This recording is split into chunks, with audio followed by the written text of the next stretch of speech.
Bonjour à toutes et tous.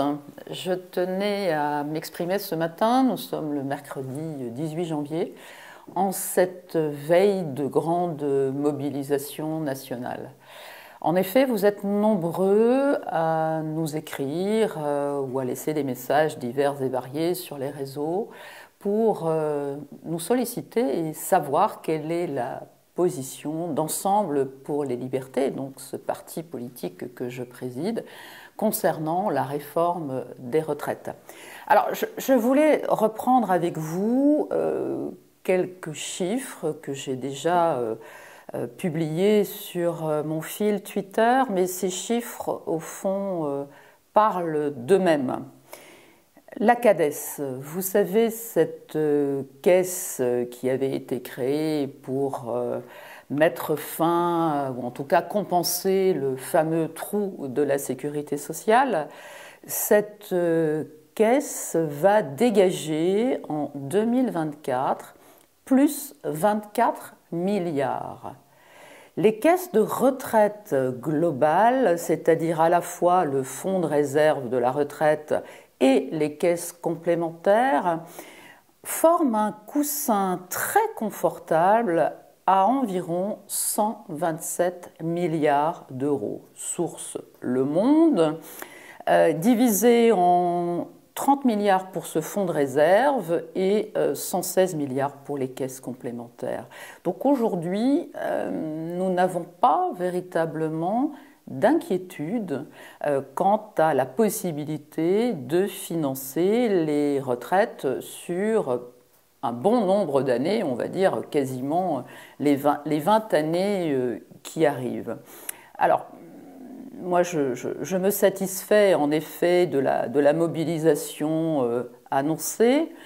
Vous comprenez que Ensemble pour les libertés est contre cette réforme, puisque à la fois sur le fond, je viens de l'expliquer, mais également sur la forme, nous ne pouvons pas valider ce travail qui n'a pas été effectué, justement. Il n'y a pas eu suffisamment de discussions, suffisamment de négociations avec les syndicats. Bon, je sais que parler des syndicats, c'est toujours un sujet très sensible parce que malheureusement, ces derniers temps, les syndicats n'ont pas suffisamment pris part à la défense des professionnels suspendus. Je vais y revenir. Mais les syndicats, demain, je pense, vont être complètement dans leur rôle et cette mobilisation doit être forte et envoyer un message extrêmement puissant à ce gouvernement qui, plus que jamais, continue à faire n'importe quoi. Et d'ailleurs, je pense que très clairement, il y a une forme de crainte, puisqu'on voit les soldats de Renaissance, hein, les fameux députés, le porte-parole également, qui se mettent en ordre de marche depuis plusieurs jours dans un brouhaha d'arguments totalement fallacieux et inaudibles pour les citoyens français. Et surtout, quelque chose qui m'a profondément choquée, Aurore Bergé qui annonce déjà en fait le passage en force de cette réforme des retraites, puisque elle a évoqué les grévistes et le fait qu'une poignée de grévistes à peine considérés comme des empêcheurs de tourner en rond, pour ne pas dire un mot plus fort, devraient être contraints à arrêter. Donc en fait, on voit bien que l'idée de ce gouvernement est de passer une fois de plus en force, le fait de passer le projet de loi retraite aussi au moment du projet de loi de finances de la sécurité sociale, permettra sans aucun doute de faire un énième 49.3, puisque c'est devenu l'habitude démocratique de notre État.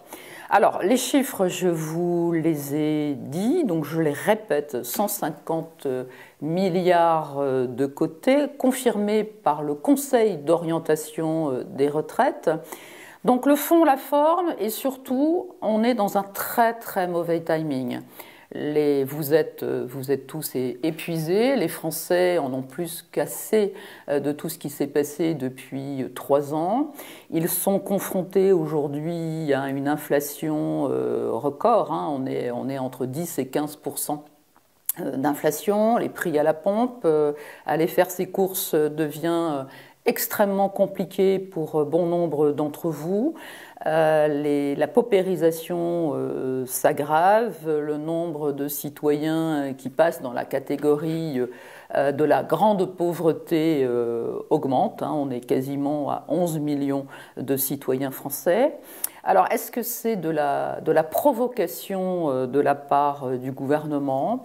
Est-ce que c'est, comme à son habitude, on va dire, un acte, une fois de plus, totalement irréfléchi, qui nous démontre que tous ces ministres et ce gouvernement ne sont absolument pas à la hauteur et surtout pas du tout dans le respect des Français. Un petit rappel aussi qui va, je pense, contribuer à sans doute vous faire comprendre de quelle façon on se moque des citoyens. Un rappel en 2019 et 2020 pour préparer cette réforme, donc, qui consiste à allonger le temps de la retraite. L'État a de nouveau demandé conseil à McKinsey à la hauteur de plus d'1 million d'euros, ce qui est profondément scandaleux. Donc, Ensemble pour les libertés affirme être contre cette réforme. J'ai été également très sollicitée sur un sujet, celui de la suite, hein, de la gestion de la crise sanitaire et surtout quid des injections Covid. Alors, plusieurs choses, je vais revenir sur les effets secondaires, mais redire, moi j'ai été très surprise. J'ai été sur le site du gouvernement, il y a eu une mise à jour en décembre 2022. Je voulais voir s'il y avait eu un schéma vaccinal clair, enfin édité. Alors pas du tout, et je suis tombée sur trois phrases profondément choquantes. Aujourd'hui, avec le recul que nous pouvons avoir, en fait, le gouvernement rappelle quels sont les objectifs de cette vaccination. Trois assertions: diminuer la mortalité et diminuer les formes graves. On sait aujourd'hui, ça a été répété, que cette injection ne permet pas, et on le constate malheureusement dans les lits de soins intensifs ou de réanimation, ne permet pas de diminuer la mortalité et de diminuer les formes graves, puisque les personnes qui ont été injectées, hein, qui ont le deuxième booster, hein, les 4 injections, cela ne les empêche absolument pas de présenter des formes graves. Deuxième objectif de cette vaccination: protéger les soignants et le système de soins. Là aussi, de qui se moque-t-on? Ça a été répété en commission européenne. On sait très bien que cette injection, ce vaccin ne protège absolument pas les personnes, n'empêche pas les transmissions. Donc, continuer à imposer cette injection, notamment aux soignants. On sait qu'il y a énormément d'autres professionnels, hein, mais notamment aux soignants. Et je le rappelle, nous sommes maintenant, hein, le seul pays au monde à imposer cette injection. C'est profondément scandaleux. Et alors, il y a encore une phrase qui est encore plus surprenante. Troisième objectif de la vaccination: garantir la sécurité des vaccins et de la vaccination. Donc on est dans une logique, on ne sait pas si c'est l'œuf qui crée la poule ou la poule qui crée l'œuf, ou en tout cas on est le serpent qui se mord la queue. Donc on pousse à la vaccination pour garantir la sécurité des vaccins. Mais ça veut dire quoi tout ça? Une fois de plus, on est très très loin du bon sens, on est très loin de la santé publique, on est très loin de tout ce que le monde de la santé jusqu'alors avait mis en avant. Et on est très très loin, surtout aussi par rapport aux plus jeunes, de cette évaluation bénéfice-risque que nous attendons depuis que les vaccins ont été conseillés pour les plus jeunes, donc à partir de 5 ans. Pourquoi? Parce qu'on a des effets secondaires. On continue à constater une augmentation très très très importante des effets secondaires.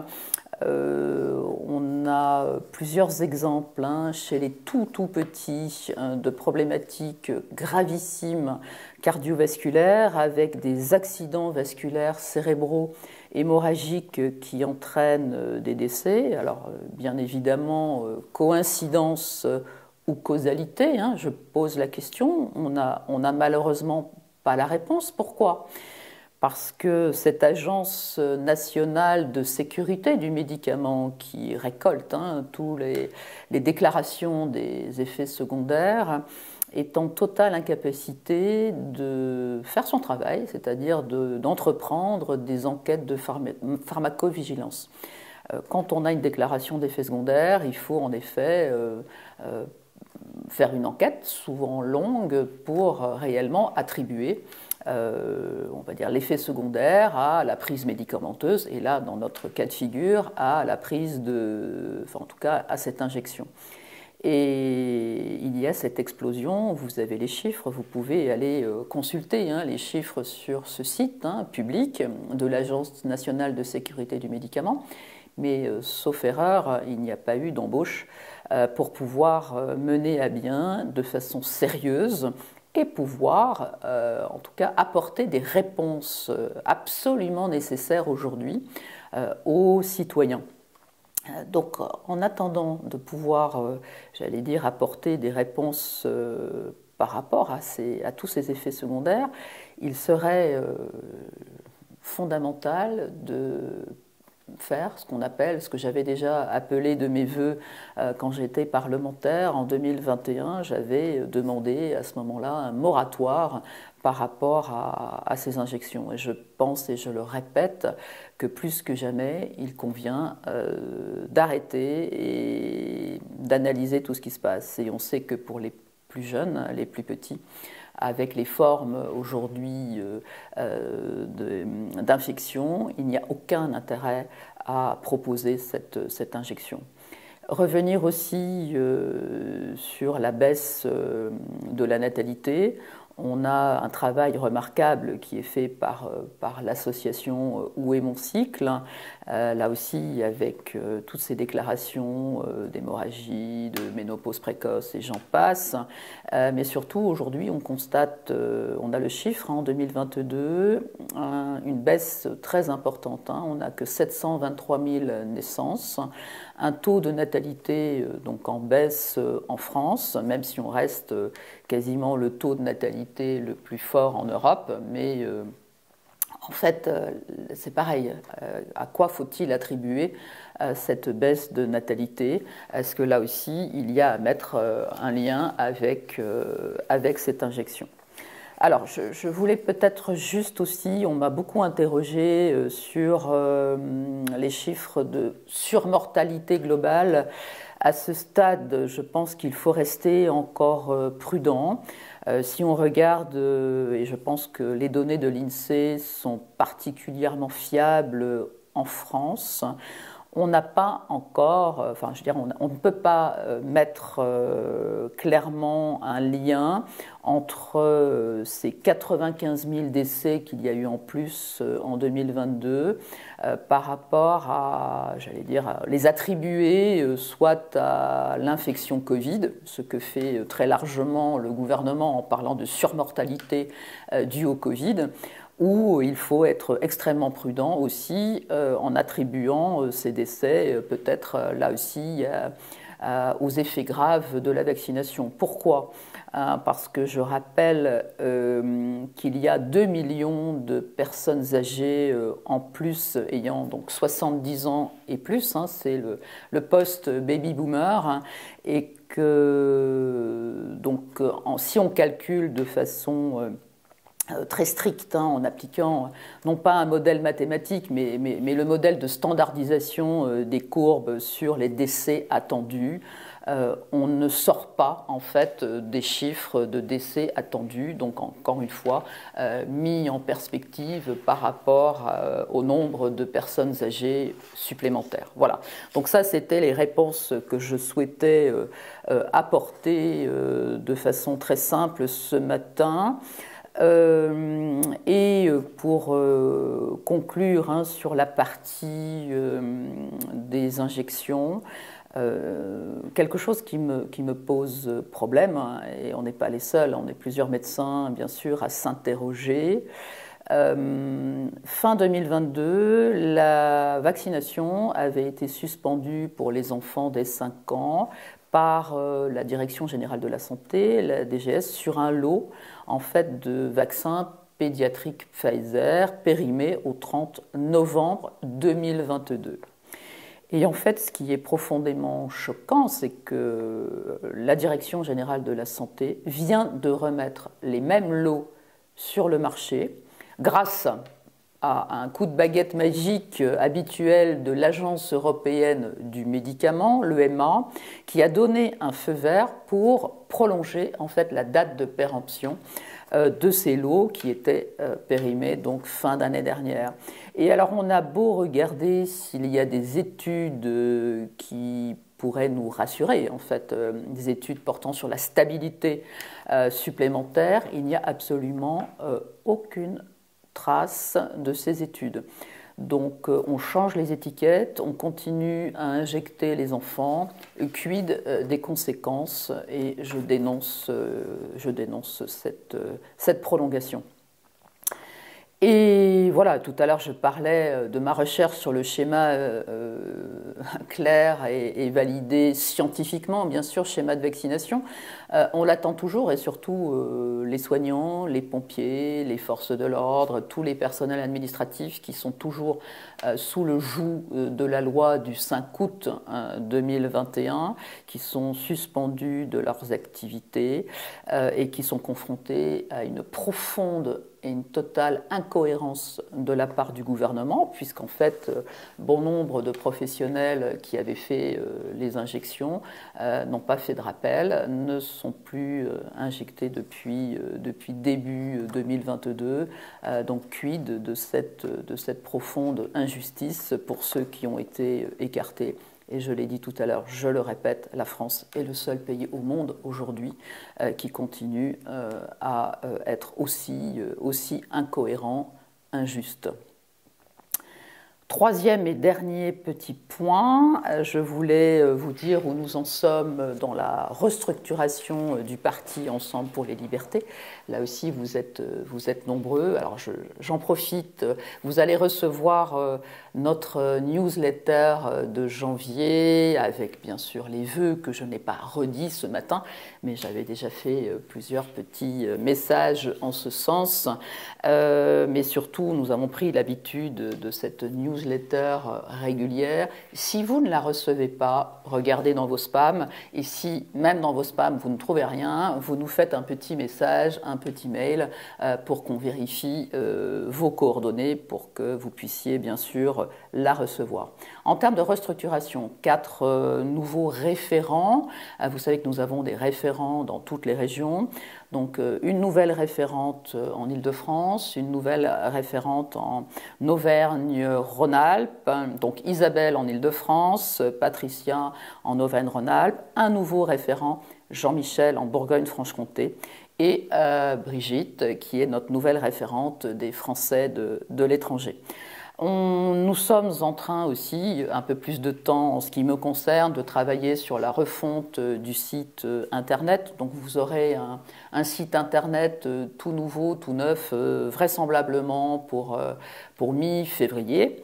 Et vous verrez, c'est un site qui vous permettra de trouver toutes les informations nécessaires et quelque chose qui sera beaucoup plus interactif. Et peut-être que vous l'avez déjà remarqué, si vous avez pensé à renouveler votre adhésion ou si vous voulez nous rejoindre, nous avons une nouvelle plateforme de paiement, Monetico, qui est tout à fait efficace. Il n'y a plus les bugs que nous rencontrions précédemment sur l'autre plateforme. Donc voilà, ce petit rappel, n'oubliez pas de renouveler votre adhésion. Nous en avons besoin pour les différentes actions. Et voilà, je crois que j'ai fait le tour ce matin de ce que je voulais vous dire. Et à très bientôt pour la suite, j'allais dire. Et peut-être que je reprendrai régulièrement cette forme de dialogue avec vous parce que vous êtes très très nombreux à continuer à nous écrire. Merci et bonne journée.